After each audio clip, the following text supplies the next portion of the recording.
आज एक ऐसी कहानी सुनते हैं, एक शहंशाह और एक फकीर की।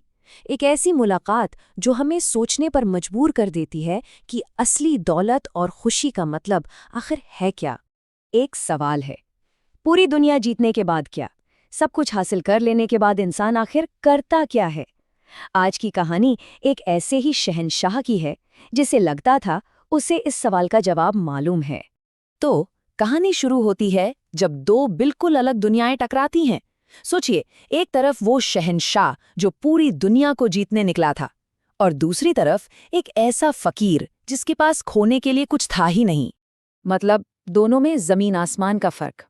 एक वो जिसे सब कुछ चाहिए था, पूरी दुनिया अपनी मुट्ठी में, और दूसरा वो जिसे दुनिया की किसी भी चीज से कोई लेना देना ही नहीं था। तो होता यह है कि दुनिया का सबसे ताकतवर इंसान सिकंदर हिंदुस्तान की तरफ बढ़ रहा था। रास्ते में उसे एक अजीब फकीर के बारे में सुनने को मिला। अब सिकंदर ठहरा सिकंदर, वो उसे मिलने पहुंच गया और जाकर क्या देखता है कि वो फकीर नदी किनारे बड़े आराम से धूप सेक रहा है, जैसे उसे दुनिया में क्या हो रहा है इसकी कोई फिक्र ही ना हो। और बस यहीं से वो बातचीत शुरू होती है जो ताकत और महानता के सारे मायने बदल कर रख देगी। सिकंदर आगे बढ़ा, उसकी परछाई उस फकीर पर पड़ी। बड़े रौब से, बड़े गुरूर से उसने कहा, शायद तुमने मुझे पहचाना नहीं, मैं हूं महान सिकंदर। अब ये सुनना था कि वो फकीर जोर जोर से हंसने लगा। उसने अपने पास बैठे कुत्ते को पुचकारा और बोला, अरे देखो तो जरा, एक इंसान आया है जो खुद को महान कह रहा है। इतनी बड़ी गलतफहमी तो बेचारे जानवर भी नहीं पालते। सिकंदर को गुस्सा आ गया। उसका हाथ फौरन अपनी तलवार पर चला गया। लेकिन फकीर वो बिल्कुल शांत था। उसने कहा, तलवार को रहने दो। तलवारें तो उनके लिए हैं जिन्हें मौत से डर लगता है।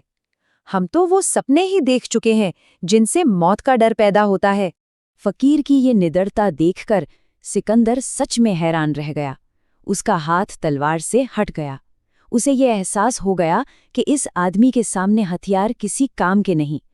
तो उसने एक तरह से हार मानते हुए पूछा, ठीक है, बताइए, मैं आपके लिए क्या कर सकता हूं?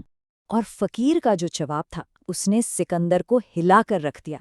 उसने कहा, तुम मेरे लिए कुछ नहीं कर सकते, बस इतना करो कि थोड़ा सा हट जाओ, मेरी धूप आ रही है, तुम उसे रोक रहे हो। तो इसके बाद सिकंदर की उस अंधी दौड़ की बात करते हैं। जानते हैं कि आखिर उसके दिमाग में चल क्या रहा था, उसका प्लान क्या था। जब फकीर ने उससे पूछा कि भाई इतनी भागदौड़ क्यों, कहाँ जा रहे हो, तो सिकंदर ने बड़े जोश से अपना पूरा प्लान बताया।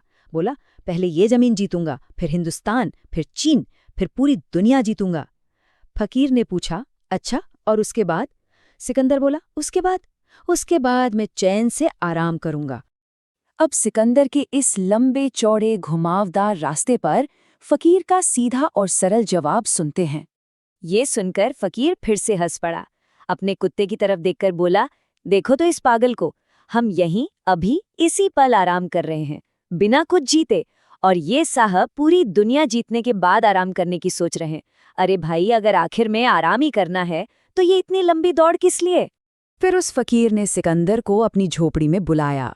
कहा, आओ, अंदर आओ, जगह बहुत है। एक बात याद रखना शहंशाह, गरीब की झोपड़ी अमीर के महल से हमेशा बड़ी होती है। क्यों? क्योंकि महल में सिर्फ एक आदमी के रहने की जगह होती है, पर हमारी झोपड़ी में कई लोगों के लिए जगह बन जाती है। सिकंदर पर इस बात का असर तो हुआ। उसने कहा, आपकी बात दिल को लग गई, पर अब मैं आधा सफर तय कर चुका हूं, यहां से वापस कैसे मुड़ जाऊं? दुनिया सोचेगी मैं डर गया। नहीं, मैं जल्दी ही सब कुछ जीत कर लौटता हूं। तो अब कहानी अपने अंजाम तक पहुंचती है, और इसका अंजाम जिंदगी का एक बहुत बड़ा और जरूरी सबक सिखाता है। सिकंदर उस फकीर को छोड़कर आगे तो बढ़ गया, लेकिन जैसा फकीर ने कहा था, गलत सफर पर निकले मुसाफिर कभी मंजिल तक नहीं पहुंचते। और ठीक वैसा ही हुआ। सिकंदर हिंदुस्तान से लौट रहा था और रास्ते में ही उसकी मौत हो गई। वो अपने जिंदगी के आखिरी पड़ाव तक, उस आराम तक कभी पहुंच ही नहीं पाया। और जानते हैं, इसी को कहते हैं अंधी दौड़। एक ऐसा सफर जो खुद कभी खत्म नहीं होता, लेकिन उस सफर पर निकला मुसाफिर रास्ते में ही खत्म हो जाता है। इस कहानी का जो स्रोत है वो एक बहुत गहरी बात कहता है कि कुदरत हमें हमारे पिछले जन्मों के बारे में सब कुछ भुला देती है। क्यों? ताकि हम बार बार वही गलतियां कर सके, वही अंधी दौड़ फिर से शुरू कर सके। जरा सोचिए, अगर हमें याद होता कि पिछली जिंदगी में भी हम यही दौड़ लगाकर थक कर मर गए थे, तो क्या हम इस बार भी भागते? शायद नहीं। और आखिर में ये कहानी हम सब के लिए एक सवाल छोड़ जाती है। कहीं ऐसा तो नहीं कि हमारी जिंदगी की दौड़ भी एक ऐसी ही अंधी दौड़ है?